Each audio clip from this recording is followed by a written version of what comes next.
Data 28 shkurt. Eksodi, kapitulli 11. Pastaj Zoti I tha Mojsiut: Unë do të sjell edhe një plag tjetër mbi faraonin dhe Egjiptin. Pas kësaj ai do t'ju lejoj të ikni prej këtej. Kur do t'ju lejoj të shkoni, ai do t'ju dëboj përfundimisht prej këtej. Tani foli popullit në mënyrë që çdo burr t'i kërkojë fqinjit të tij dhe çdo grua fqinjes së saj sende, argjendi dhe ari. Dhe Zoti e bëri popullin të ketë hir në sytë e egjiptasve. Edhe Mojsiu gëzonte konsiderat të madhe në vendin e Egjiptit në sytë e shërbëtorëve të faraonit dhe në sytë e popullit.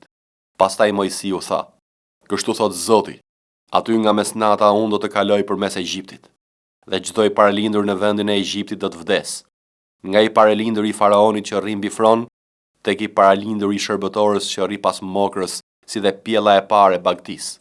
Atëherë në vendin e Egjiptit do të ketë një britëm të madhe që nuk është dëgjuar kurrë më parë dhe nuk do të dëgjohet asnjëherë tjetër. Por kundër asnjërit prej bijve të Izraelit, qofshin ata njerëz apo kafsh, asnjë shen s'ka për të lëvizur gjuhën, me qëllim që të dini se Zoti bën dallimin midis egjiptasve dhe Izraelit. Dhe tërë këta shërbëtorët e tu do të zbresin tek unë dhe do të përkulen para meje duke thënë: Nisu, ti dhe populli yt që të ndjek nga pas. Mas kësaj, unë do të nisem. Dhe Mojsiu u largua nga faraoni tërë zemrim. Pastaj Zoti tha Mojsiut: Faraoni nuk do t'ju avër veshin me qëllim që mrekullitë e mia të shumëzohen në vendin e Egjiptit. Dhe Mojsiu dhe Aroni bën tërë ato mrekulli para faraonit, por Zoti e ngurtësoi zemrën e faraonit dhe ky nuk I la bijtë e Izraelit të dalin nga vendi I tij. Eksodi, kapitulli 12, vargjet 1 deri në 21. Zoti u foli Mojsiut dhe Aronit në vendin e Egjiptit duke thënë: Ky muaj do të jetë për ju muaj më I rëndësishëm, do të jetë për ju muaj I parë I vitit. I thoni gjithë asamblesë të Izraelit: Ditën e 10 të këtij muaji çdo burr të marrë për vete një qengj, sipas madhësisë së familjes të Saatit, një qengj për shtëpi. Por nëse shtëpia është tepër e vogël për një qengj, le të marrë një së bashku me fqinjin më të afërt, duke llogaritur numrin e personave. Ju do të përcaktoni sasinë e qengjit të nevojshëm në bazë të asaj që çdo njeri mund të hajë. Qengji juaj duhet të jetë pa të meta. Mashkull motak mund të merrni një qengj ose një kec. Do ta ruani deri në ditën e 14 të këtij muaji dhe tërë asambleja e popullit të Izraelit do ta therrë atë në të ngrysur. Pastaj do të marrin nga ai gjak dhe do ta vënë mbi 2 shtalkat dhe mbi arkitraun e shtëpive ku do të hanë. Do të hanë mishin e pjekur në zjarr. Po atë natë do ta hanë atë me bukë pa maja dhe me barishte të hidhura. Nuk do të hani fare mish të gjallë apo të zier në ujë, por të pjekur në zjarr me kokën, këmbët dhe të brendshmet. Dhe nuk do të lini asnjë mbetje deri në mëngjes, dhe ç'të mbetet deri në mëngjes do ta digjni në zjarr. Do ta hani në këtë mënyrë: I ngjeshur, sandale mbathur dhe me bastonin tuaj në dorë. Do të hani me nxitim, se është Pashka e Zotit. Atë natë unë do të kaloj nëpër vendin e Egjiptit dhe do të godas çdo të parlindur në vendin e Egjiptit, qoftë njeri apo kafsh, dhe do t'ju jap hakun gjithë perendive të Egjiptit. Unë jam Zoti. Dhe gjaku do të jetë për ju një shenjë mbi shtëpitë ku ndodheni. Kur unë të shoh gjakun do të kaloj tutje dhe nuk do të ketë plag mbi ju për t'ju zhdukur kur të godas vendin e Egjiptit. Ajo ditë do të jetë për ju një ditë për t'u mbajtur mend dhe ta kremtoni si festë kushtuar Zotit. Do ta kremtoni nëpër kohra si ligj të përjetshëm. Për 7 ditë do të hani bukë të ndorme.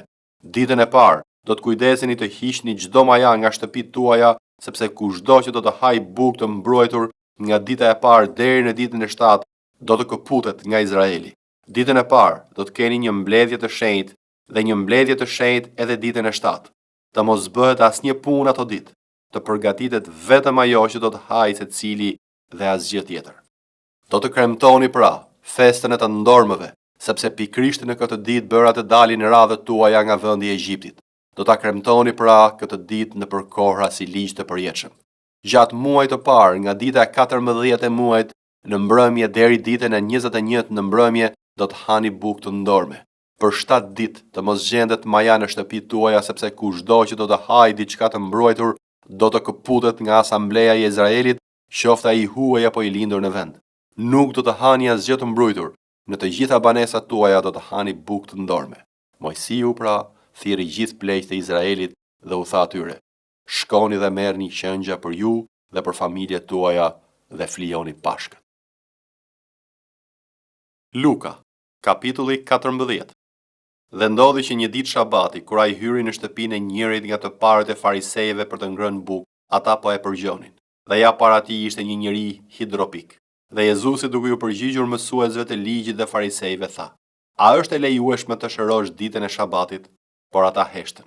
Atëherë ai e mori atë për dorë, e shëroi dhe e përcolli. Pastaj, duke u përgjigjur atyre, tha: Cili nga ju, po t'i bjerë gomari ose kau në pus, nuk e nxjerr me një herë jashtë ditën e shabatit? Dhe ata nuk mundën të përgjigjeshin për këto. Dhe duke vënë re se ata zgjidhin vendet e para në tryezë, Jezusi u tregoi të ftuarve një shëmbëltyr duke thënë: Kur je ftuar nga ndonjë në dasëm, mos u ul në krye të vendit, sepse ai njeri mund të ketë ftuar një tjetër që është më i nderuar se ti. Dhe ai që të ftoi ty dhe atë të mos vijë të thotë: Lëshoja vendin këtij. Dhe atëherë ti me turp do të shkosh të zësh vendin e fundit. Por kur je ftuar, shko e ri në vendin e fundit, që kur të vijë ai që të ka ftuar të thotë: Mik, ngjitu më lart. Atëherë do të jesh i nderuar përpara atyre që janë në tryezë bashkë me ty. Sepse kushdo që e lartëson veten do të ulet, dhe kush e përul veten do të lartësohet. Por i tha edhe atij që e kishte ftuar: Kur shtron drek a darkë, mos i thirr miqtë tu, as vëllezrit e tu, as farefisin tënd, as fqinjet e pasur, se mos edhe ata të ftojnë ty sërish, dhe kështu ta kthejnë shpërblimin. Por kur të bësh një gosti, thirr të varfrit, sakatët, të qalët, të verbrit, dhe do të jesh i lumtur, sepse ata nuk kanë se si të ta kthejnë shpërblimin, por shpërblimi do të jepet në ringjallje të drejtëve. Dhe një nga ata që rrinin bashkë në tryezë, si dëgjoi këto, i tha: Lum kush do të hajë bukë në mbretërinë e Perëndisë. Atëherë Jezusi i tha: Një njeri bëri një darkë të madhe dhe ftoi shumë veta. Dhe në kohën e darkës dërgoi shërbëtorin e vet tu thotë të ftuarve: Ejani, sepse gjithçka tashmë është gati. Dhe të gjithë një zëri filluan të kërkojnë ndjes. I pari tha: Bleva një arë dhe më duhet të shkoj ta shoh. Të lutem të më falësh. Dhe një tjetër tha: Bleva 5 pend qe dhe po shkoj t'i provoj. Të lutem të më falësh. Dhe një tjetër tha: Mora grua e prandaj nuk mund të vi. Kështu ai shërbëtor erdhi dhe ja dëfteu këto të Zotit. Atëherë i Zoti i shtëpisë, i zemëruar, i tha shërbëtorit të vet: Shpejt, shko në për sheshet dhe në për rrugicat e qytetit dhe sill këtu të varfrit, sakatët, të qalët dhe të verbrit. Pastaj shërbëtori i tha: Zot, u bë ashtu siç urdhërove ti, por ka vend edhe më. Atëherë Zoti i tha shërbëtorit: Dil në për udhë dhe përgjat gardheve dhe detyroj të hyjnë që të më mbushet shtëpia. Sepse unë po ju them se asnjëri nga ata njerëz që ishin të ftuar nuk do ta shijojë darkën time. Dhe turma të mëdha shkonin me të, dhe u kthye dhe u tha atyre: Nëse ndo kush vjen tek unë dhe nuk urren atin e vet dhe nënën, gruan, fëmijët, vëllezrit dhe motrat, madje edhe jetën e vet, nuk mund të jetë dishepulli im. Dhe kush nuk e mbart kryqin e vet dhe nuk vjen pas meje, nuk mund të jetë dishepulli im. Sepse kush nga ju pra, kur të ndërtoj një kull, nuk ulet më parë të llogarit shpenzimet për të parë nëse ka sa i duhen për ta mbaruar, se mos kur t'i ketë hedhur themelet e të mos mund ta përfundojë, të gjithë ata që e shohin të fillojnë ta tallin, duke thënë: Ky njeri filloi të ndërtoi e nuk mundi ta përfundojë. Ose cili mbret, kur niset të luftojë kundër një mbreti tjetër, nuk ulet më parë të gjykojë nëse mund ta përballojë me 10.000 ata që po vjen kundër tij me 20.000, në mos ndërsa është ende larg i dërgon një përfaqësi për të biseduar për paqe. Kështu pra, se cili nga ju që nuk heq dorë nga të gjitha ato që ka, nuk mund të jetë dishepulli im. Kripa është e mirë, por nëse kripa bëhet e amësht, me se do të mund t'i kthehet shija?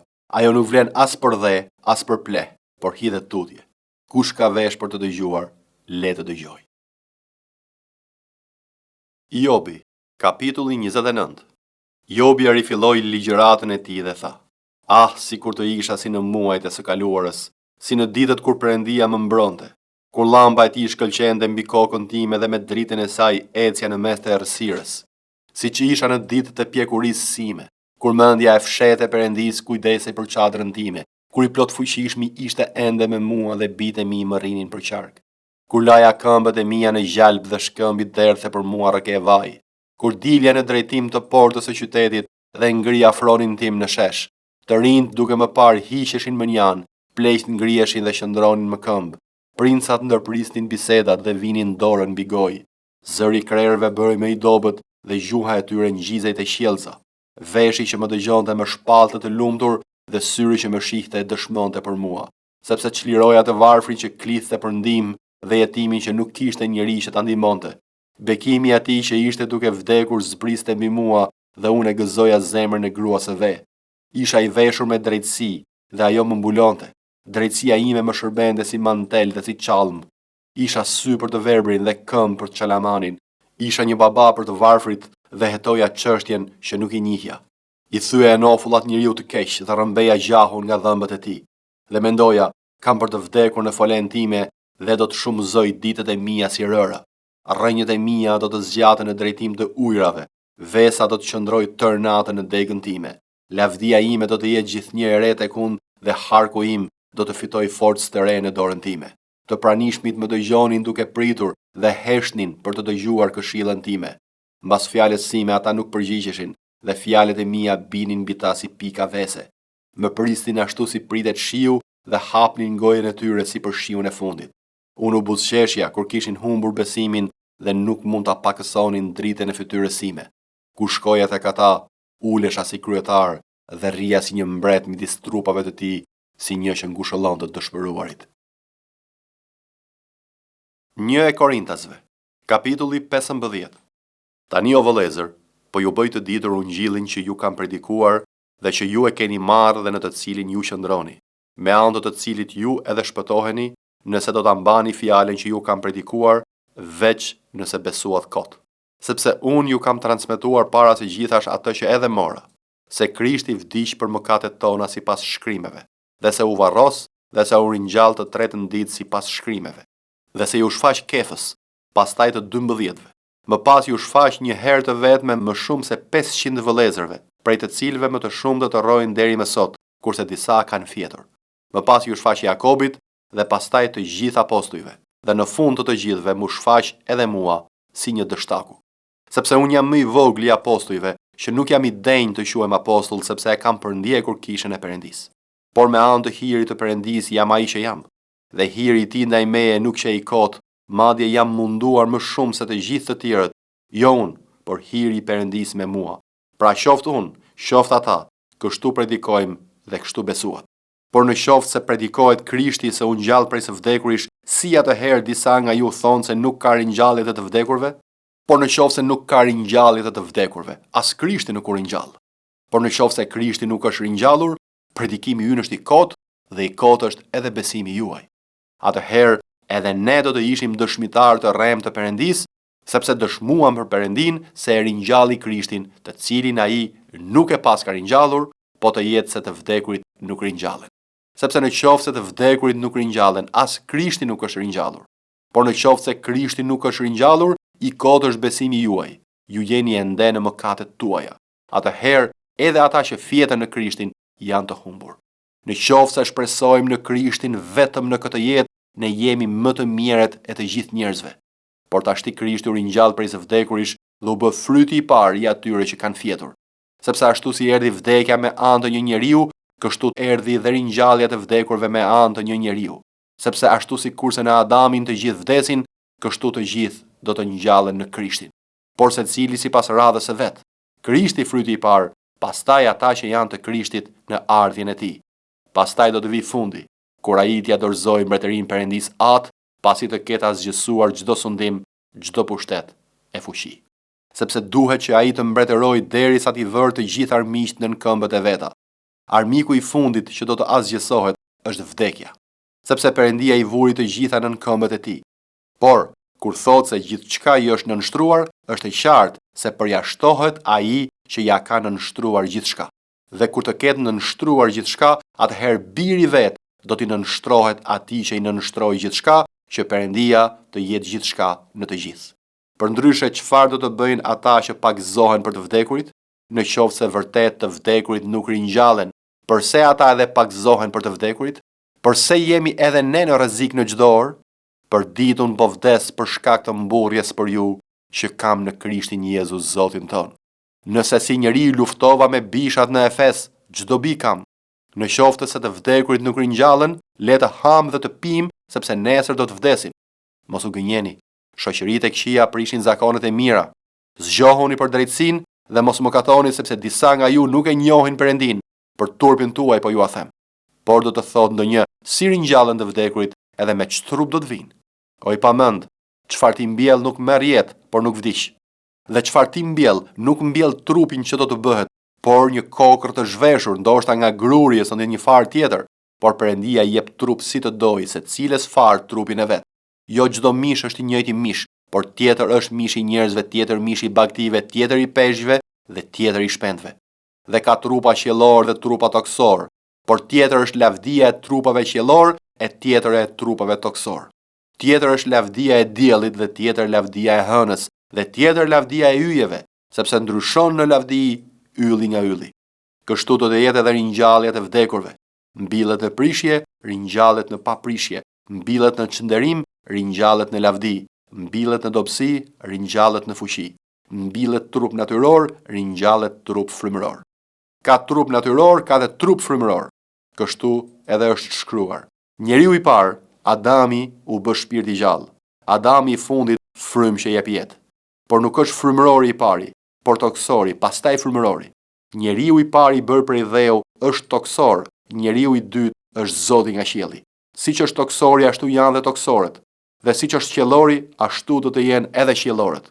Dhe sikurse mbartëm shëmbëllimin e toksorit, do të mbartim edhe shëmbëllimin e qiellorit. Edhe këtë po them o vëllezër, se mish dhe gjak nuk mund të trashëgojnë mbretërinë e Perëndisë, as prishja nuk mund të trashëgojë paprishjen. Ja po ju them një mister. Të gjithë nuk do të vdesim, por të gjithë do të shndërrohemi. Në një çast, sa hape mbyll syt, në tingullin e borisë së fundit, sepse do të bjerë boria, të vdekurit do të ringjallen të paprishëm dhe ne do të shndërrohemi, sepse kjo prishje duhet të vesh mos prishjen dhe e vdekshmja të vesh pa vdeksin. Edhe prishja kur të vesh mos prishjen, edhe kjo e vdekshmja kur të vesh pa vdeksin, atëherë do të realizohet fjala që është shkruar. Vdekja u përpi nga fitoria. O vdekje, ku është gjembi jot? O ferr, ku është fitoria jote? Por gjembi i vdekjes është mëkati dhe fuqia e mëkatit është ligji. Por ta falenderojmë Perëndin që na jep fitoren me anë të Zotit ton Jezu Krisht.